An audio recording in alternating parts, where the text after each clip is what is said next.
de este tema tiene que ver exactamente por un problema que en la actualidad está tomando rubros alarmantes, que es el grupo y la actividad de los grupos antivacunas, y que desgraciadamente tienen eco porque son susceptibles de asumir sus posturas la gente sin conocimiento.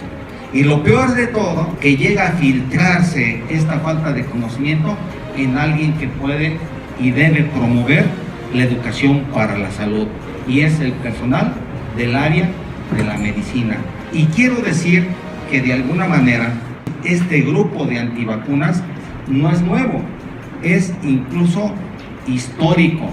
Recuerdo exactamente por allá en los años de los 80s también hubo una reemergencia de este tipo de grupos que aseguraban que las vacunas se aplicaban para provocar esterilidad en quien las recibía.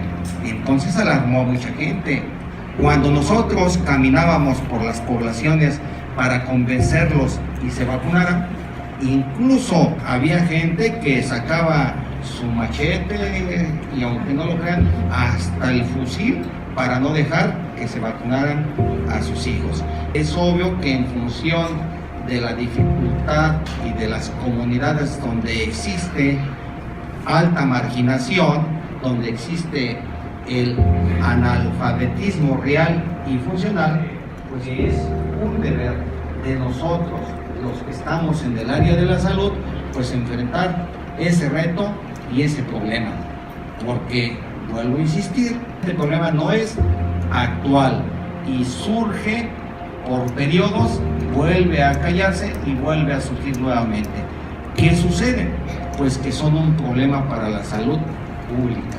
En la medida que se suspende la vacunación, se empiezan a formar bolsas de susceptibles y se pueden provocar graves brotes y epidemias. Y eso es grave. ¿Por qué? Por una sencilla razón. Porque si se deja la historia natural de la enfermedad actuar, que ese es uno de sus fundamentos, se presentan las complicaciones. No solamente aumenta la morbilidad, sino aumenta la mortalidad. Y es lo que en estos momentos está sucediendo en diferentes partes del mundo. Y esto, como término de inmunidad, como veíamos, es un conjunto de factores humorales y celulares que protegen al organismo frente a la agresión por agentes infecciosos, y que de ellos debemos nosotros de conocer, como lo menciono en las charlas que doy en el aula, todo lo referente a este proceso.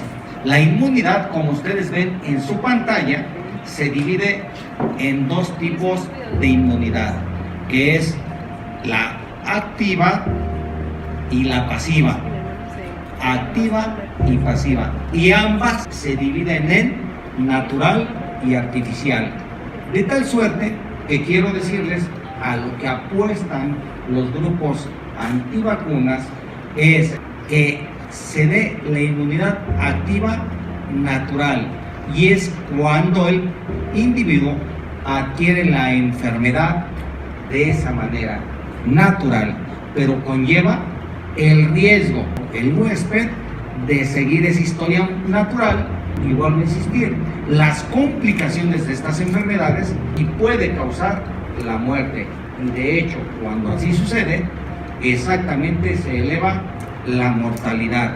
Y esto es algo muy importante que se debe de entender, y un argumento que deshaga exactamente los argumentos de los grupos antivacunas. Y la inmunidad activa artificial es exactamente la inmunidad que se adquiere a través de la aplicación de las vacunas. La inmunidad pasiva, como les decía, se adquiere también por dos vías, la natural y la artificial. La pasiva natural es cuando la madre le suministra a través de transferir anticuerpos de madre a hijo.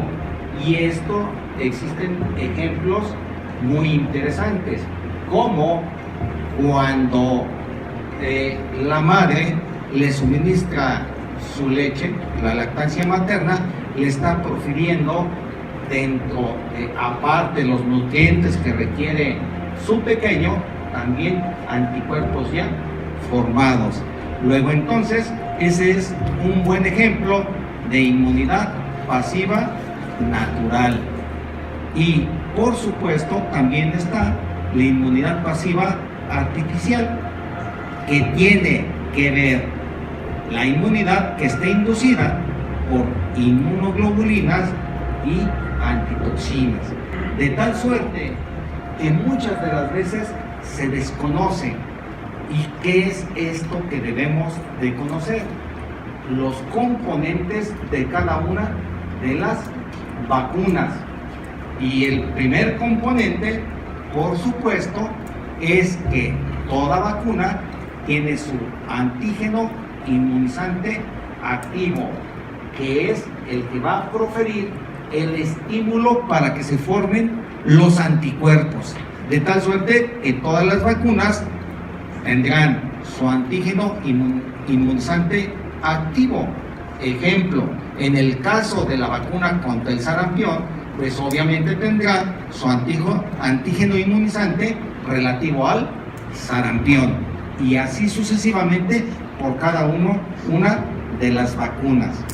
El otro detalle es que todas las vacunas cuentan con un líquido en el que está suspendido.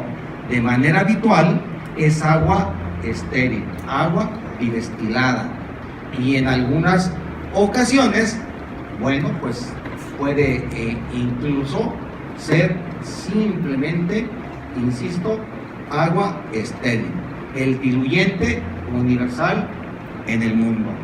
Y existe también algunos implementos como son los conservadores, y quiero comentar que a estos conservadores es a los que se les atribuye en muchas de las ocasiones los eventos adversos que puede tener una vacuna.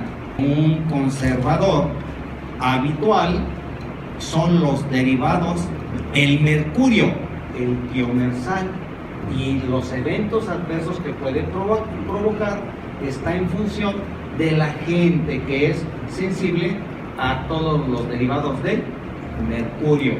Pero ojo, también existen adyuvantes. Los adyuvantes son sustancias que aumentan su potencial antigénico, ese potencial antigénico de las vacunas, para poder provocar una respuesta inmune. Y dentro de esos adyuvantes están los derivados de aluminio. El más común utilizado es el hidróxido de aluminio. Y estos, vuelvo a insistir, conservadores o adyuvantes, es a quien se les asocia realmente los eventos adversos de las vacunas, y está plenamente estudiado y justificado, y esto lo debemos de conocer.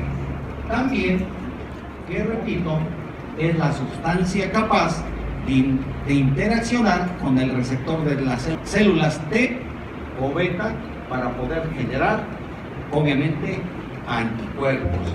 Quiero mencionarles también que el líquido de suspensión, que simple y sencillamente es agua, y además los diferentes conservadores, que es el derivado del mercurio, pero también se puede utilizar cualquiera de estos, y que, vuelvo a insistir, es a quien se les achaca los verdaderos efectos adversos de las vacunas. Nunca el antígeno es el que genera el estímulo para la activación de las células T para que se produzcan los anticuerpos protectores. quiero comentarles lo de los adyuvantes, como les mencionaba, y que van a potenciar la respuesta inmune y, ojo, aumentan su eficacia. Uno de los detalles que habría que aclarar aquí también es que no existe una vacuna con la eficiencia del 100%.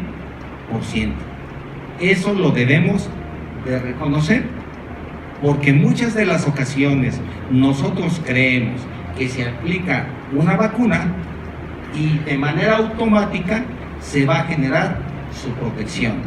No existe ninguna vacuna que tenga una eficacia de protección del 100%. Una persona puede estar vacunada y puede estar expuesto a la enfermedad, porque no existe vacuna con el 100% de su eficacia. Y además quiero comentarles que la vacunación es el acto de aplicar solamente la vacuna, tampoco va a proteger solamente por ese concepto al paciente, por otra sencilla razón, que el huésped tiene también una inmunidad, una respuesta al antígeno, y que si no existe una excelente respuesta, pues obviamente no quedará protegido. Y recuerden ustedes que una gran proporción de la población en nuestro país tiene malnutrición y o desnutrición, y los anticuerpos no es otra cosa más que proteínas. Y si el pequeño o la persona vacunada no tiene las suficientes proteínas, pues no tiene la herramienta para poder formar sus anticuerpos. Luego entonces es obvio que aquí se debe de tener el enfoque de la vacuna y también las características de quien recibe esta vacuna. Amén también de que existen personal calificado para aplicar las vacunas, y que si no es la vía adecuada, entonces tampoco se puede lograr exactamente una efectividad de la vacuna que se está aplicando. Y por supuesto se debe de medir todo este tipo de actividades que, insisto, pueden mediar para que haya o no producción de anticuerpos, que es lo que da protección. Y ahora, las vacunas. Existen tres objetivos fundamentales para aplicar las vacunas. El primero y fundamental es la prevención de la enfermedad. Se aplica la vacuna para prevenir, pero ojo, también se aplica la vacuna no solamente para prevenir, sino para controlar enfermedades, que sería el segundo objetivo. Primero, la prevención de las enfermedades. Segundo, el control de las enfermedades, y todos con la finalidad de poder tener la posibilidad de la erradicación de las enfermedades prevenibles por vacunación. Y aquí viene otro error del grupo de antivacunas. Fui a revisar la bibliografía relacionada con estos grupos y dice que si en los países del primer mundo, que tienen una excelente nutrición y erradicados los problemas de salud, pues ¿para qué vacunan? El problema es que no saben que en esa historia natural, por supuesto, al dejar de vacunar, reaparecen los grupos susceptibles y por lo tanto reaparece la enfermedad, con las graves consecuencias de la elevación de casos y la posible mortalidad. Entonces, ojo, es importantísimo saber qué objetivos se tiene con la vacunación: prevención, control y erradicación. Muy bien. Y obviamente una de ellas es la vacuna monovalente, que tiene solamente un antígeno específico.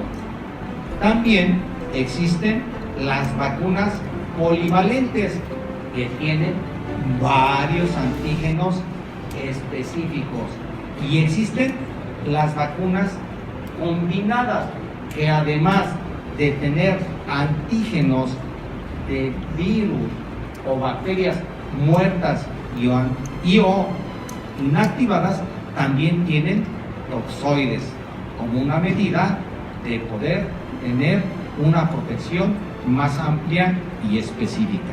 Muy bien, con esto quiero comentarles entonces que revisen ustedes esto que acabo de mencionar para poder entrar exactamente, e insisto, elegir de acuerdo a la literatura las vacunas que son más señaladas para provocar reacciones adversas. Y la primera es la vacuna BCG. Insisto, todas las vacunas tienen reacciones adversas. Lo que pasa es que los grupos antivacunas las magnifican, las hacen más grandes, y ante el desconocimiento de esto, pues obviamente cunde el pánico y hace que sean seguidos este tipo de grupos. Y quiero decirles nada más que en relación a la tuberculosis, fíjense bien, la Organización Mundial de la Salud la considera una enfermedad reemergente. ¿Qué quiere decir esto? En la contratransición epidemiológica, una enfermedad reemergente es aquella que ya estaba controlada, aquella enfermedad que ya estaba controlada, y por razones en cambios de la seguridad en el área de la salud, vuelve a reaparecer de manera contundente. Esa es una enfermedad reemergente y es parte de la contratransición epidemiológica. ¿Y qué pasa con esto? Pues que vuelven a aparecer, insisto, grandes cantidades de enfermos con la mortalidad correspondiente. Y revisando la información, nada más en el mundo hay 1/3 de la población que está infectada por el Mycobacterium. De ella, 8 millones son de casos nuevos cada año, y 2 millones de personas mueren por esta enfermedad. Y curiosamente les quiero decir que cuando se deja de vacunar, los que están más expuestos es la población infantil, los recién nacidos, los cuales adquieren lo que se previene con la vacunación, que son las formas graves de tuberculosis. Al dejar de vacunar a los recién nacidos, se presenta la meningoencefalitis tuberculosa y la tuberculosis miliar. Y francamente, eso es un verdadero asesinato al no vacunar a los niños recién nacidos. Y nosotros lo debemos de tener perfectamente claro. Además, que aquí está exactamente lo que nos interesa de esta charla, que son los eventos adversos. Pero quise traerlo para que ustedes entiendan que la aplicación de la BCG, las enfermedades que previene al nacimiento son las formas graves de tuberculosis, meningoencefalitis tuberculosa y tuberculosis miliar. Y nos debe quedar perfectamente claro, porque obviamente si el pequeño no fallece, quedará con secuelas tan importantes que no le va a permitir una vida futura en iguales condiciones que un niño que sí se haya vacunado. Y por supuesto, lo que siempre se les olvida cuando estamos estudiando nosotros las vacunas, la dosis es 1/10 de mililitro, la edad de aplicación al nacimiento, porque es donde prevalecen las formas graves de tuberculosis.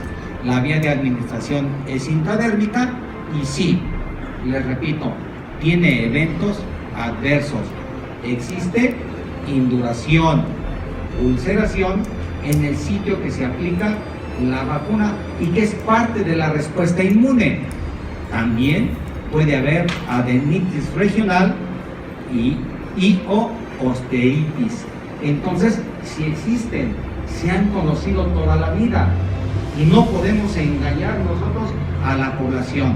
Existe este riesgo, pero el costo-beneficio está a favor de la salud y eso lo debemos de entender perfectamente. Preferimos que pueda tener alguno de ellos cualquiera de estos eventos adversos que fallezca por una forma grave de tuberculosis. Ahora bien, fíjense bien, también tiene sus contraindicaciones y sus precauciones y eso le toca a nosotros saberlo para poderla indicar. Y por supuesto, escuchen, estos son criterios de la Organización Mundial de la Salud. Dice que pacientes que tengan un problema con su inmunidad, que ésta esté comprometida, ya sea por síndrome de inmunodeficiencia adquirida, por inmunodeficiencia congénita, leucemias, linfomas o cualquier proceso de índole maligno, escuchen bien, si el paciente en el momento se encuentra sin actividad clínica, lo debe de aprovechar el médico para indicar esta vacuna. Entonces, ojo, no dice que no se puede aplicar, se dice que el padecimiento no debe de estar clínicamente activo. Y esto es muy importante, porque luego cuando llegan los chicos a su vacunación, preguntan, ¿tiene fiebre? Y le dice la mamá, sí, no se puede vacunar. Es mentira. Puede tener hipertermia, fiebre, y si está bien evaluado, se puede vacunar. Lo que no debe de tener es de manera activa uno de estos problemas de salud. Y por supuesto también en pacientes que son manejados con esteroides, tampoco se les debe de aplicar esta vacuna mientras estén manejados por esteroides. Se debe de esperar un promedio de 4 a 6 semanas, máximo 8, para que una vez que se suspende la terapia por esteroides, se le pueda vacunar. Y aquí bien, véanlo, este es otro detalle que el médico también debe tomar en cuenta. La eficacia de la vacuna BCG tiene una eficacia que va de 0, o sea, de nada, al 80%. Y aún así, con esta eficacia, se han salvado millones y millones de vidas desde que existe la BCG. Y por lo tanto, no debemos de dejar de utilizarla. Y como dicen, por el bien de todos nuestros pacientitos recién nacidos, indicarla inmediatamente. La otra vacuna que ha estado cuestionada es exactamente la vacuna de la hepatitis tipo B. Incluso, fíjense bien, la han íntimamente relacionadas con un problema de muerte, la muerte súbita de la vida. Qué descabellada idea. Y la vacuna de la hepatitis tipo B no tiene ninguna relación con la muerte súbita en la lactancia. De verdad que los argumentos no se pueden sostener. Y vean ustedes, la hepatitis tipo B, 2 billones de personas infectadas en todo el mundo, 350 millones de personas con infección crónica por hepatitis. Hay dos problemas fundamentales con la hepatitis tipo B y que debe de quedar perfectamente claro por qué se debe de aplicar. Y son exactamente que la hepatitis tipo B lleva a la cronicidad. Es cierto, el 10% de las personas con hepatitis tipo B son solamente los que llegan a la cronicidad, y que esta cronicidad te lleva a la cirrosis. Y obviamente la cirrosis es un paciente mortal, pero también te lleva en esa historia natural al cáncer hepatocelular.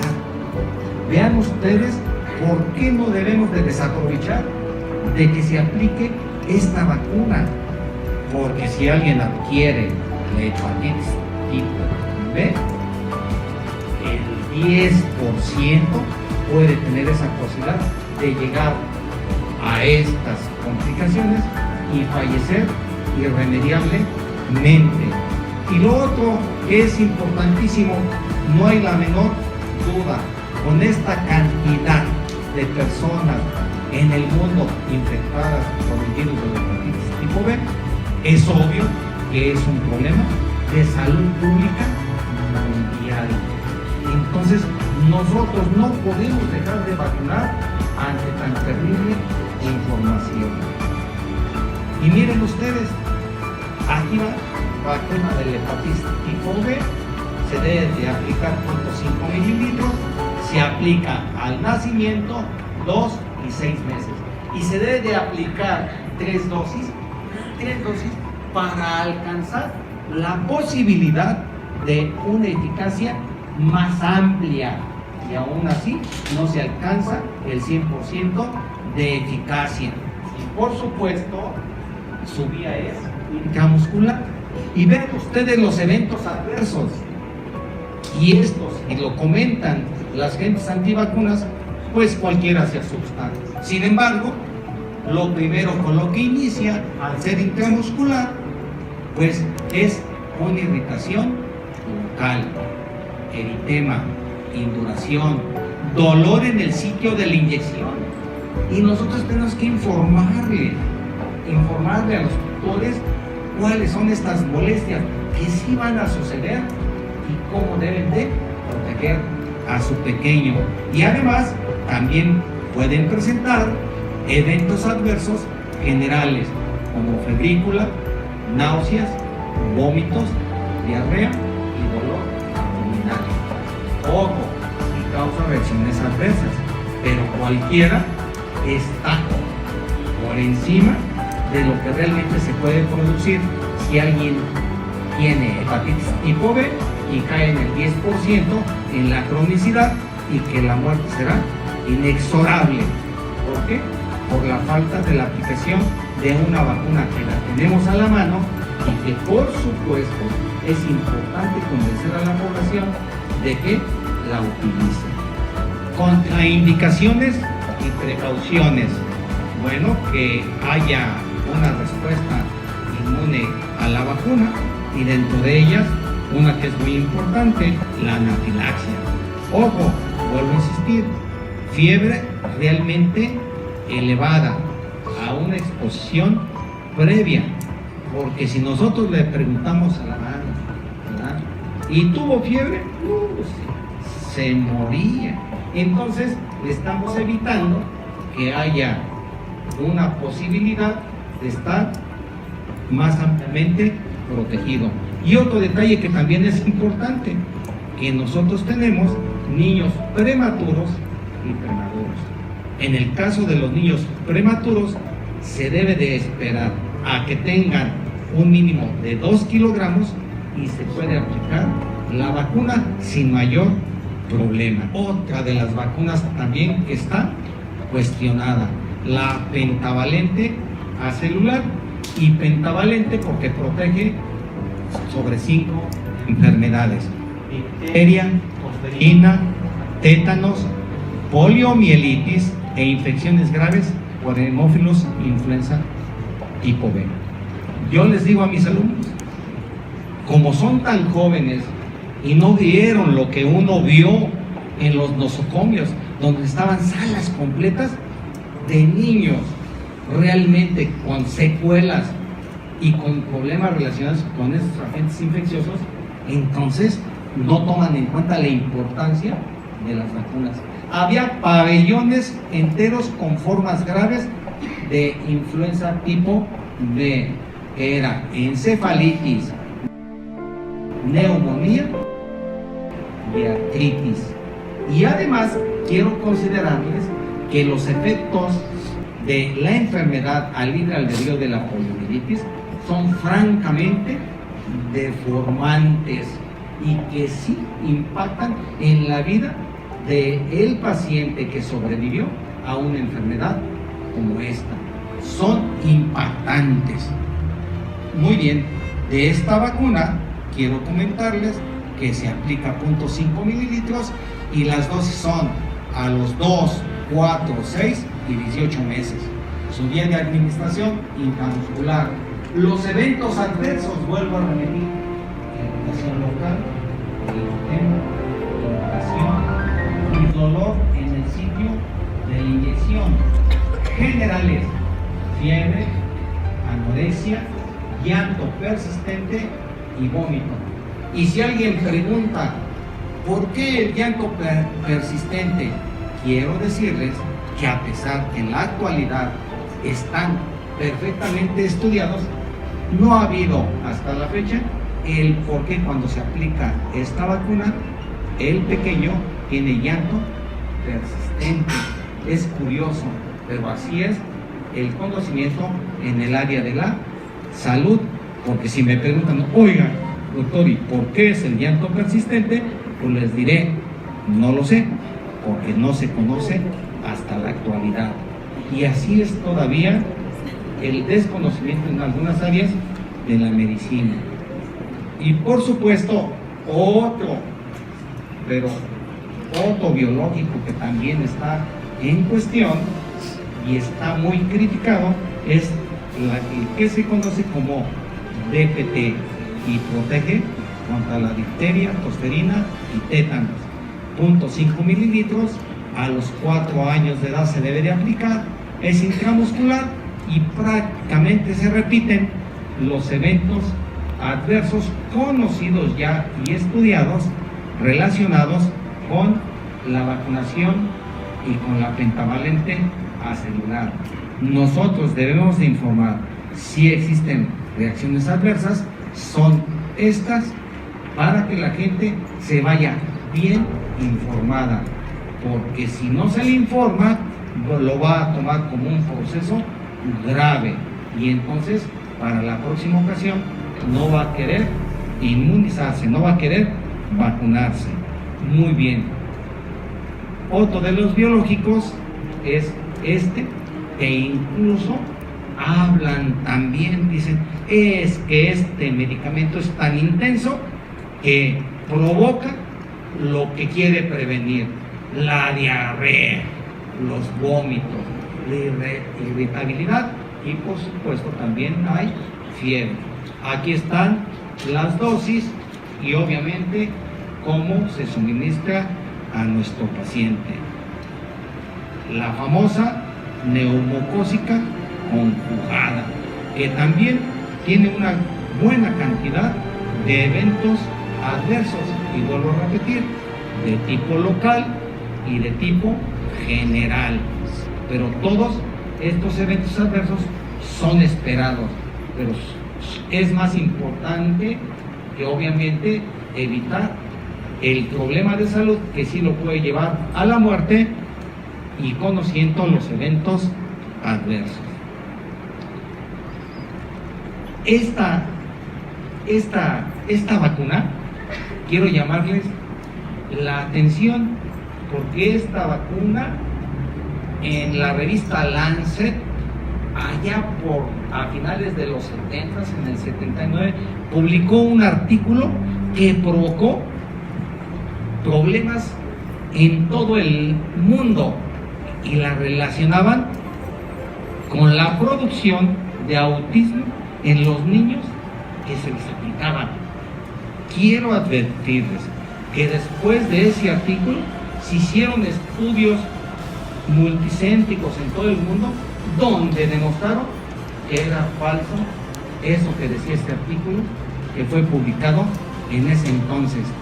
No descansaron hasta demostrar que era falso que esta vacuna contra el sarampión, rubiola y parotiditis pudiera provocar autismo. Y por cierto, el día de hoy es el día de la lucha contra el autismo. Entonces ustedes pueden prescribir que se aplique esta vacuna porque se demostró que realmente no lo provocaba, pero sí tenía eventos, y por cierto, pocos eventos adversos, y todo relacionado con el sitio donde se aplica la vacuna. Esta fue y ha sido una de las vacunas más cuestionadas en el mundo por ese artículo. Incluso dentro de la literatura que revisé, después el autor del artículo aceptó que se había equivocado. Pero bueno, el revuelo que causó es muy alto y que todavía a la fecha tiene sus consecuencias porque lo relacionan con el autismo.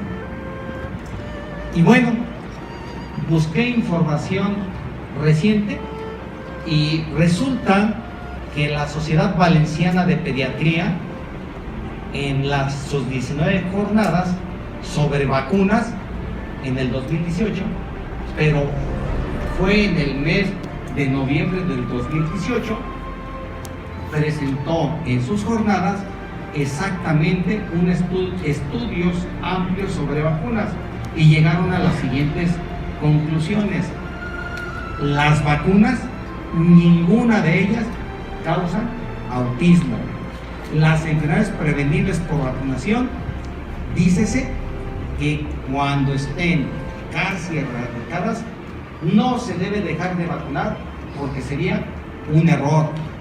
3, que es mejor vacunar a los pequeños, que en algunas ocasiones estos grupos de antivacunas dicen que hay que dejarlos crecer más, madurar. Es un error. Las vacunas se deben de aplicar a la edad que corresponde.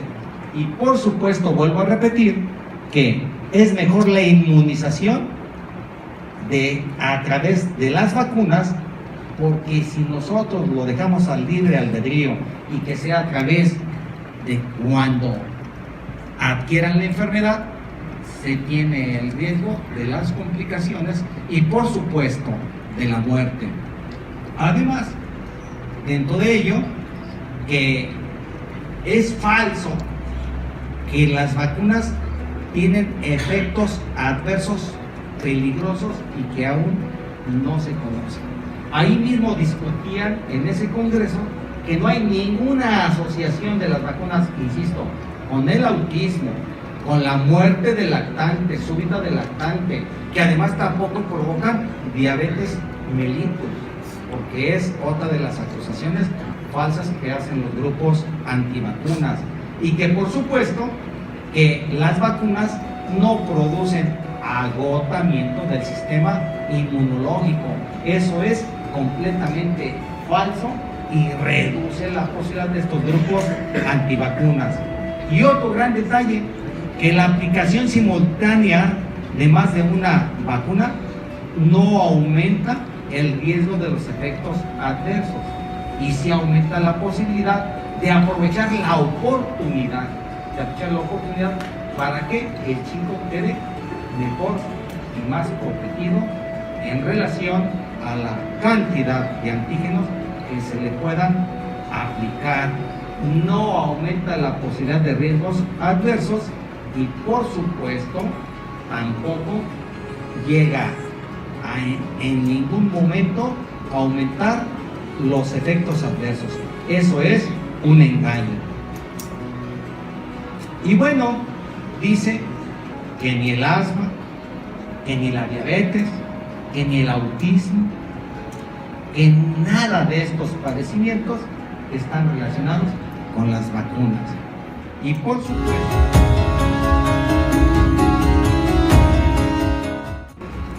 y podemos concluir, es mejor inmunizarse que padecer de manera natural la enfermedad. Las vacunas combinadas son seguras, no provocan el síndrome de muerte súbita. Las vacunas contienen tiomersal como conservador, derivado del mercurio, pero la cantidad que tienen no llevan a ningún riesgo para la salud. Las vacunas no causan autismo. Es rotundamente falso. Y lo menciono porque es lo que más revuelo causa.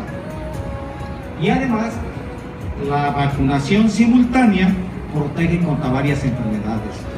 Reducen el número de aplicaciones y obviamente disminuye la exposición a los diversos excipientes como son los adyuvantes y los conservadores, que es a quien se les atribuyen estos eventos adversos. Y por supuesto, al aplicar este tipo de vacunas, se reducen, como les decía, los eventos adversos. Facilitan las oportunidades de vacunación, simplifican los programas de inmunizaciones, mejoran y elevan las coberturas de vacunación. Y esto es muy importante.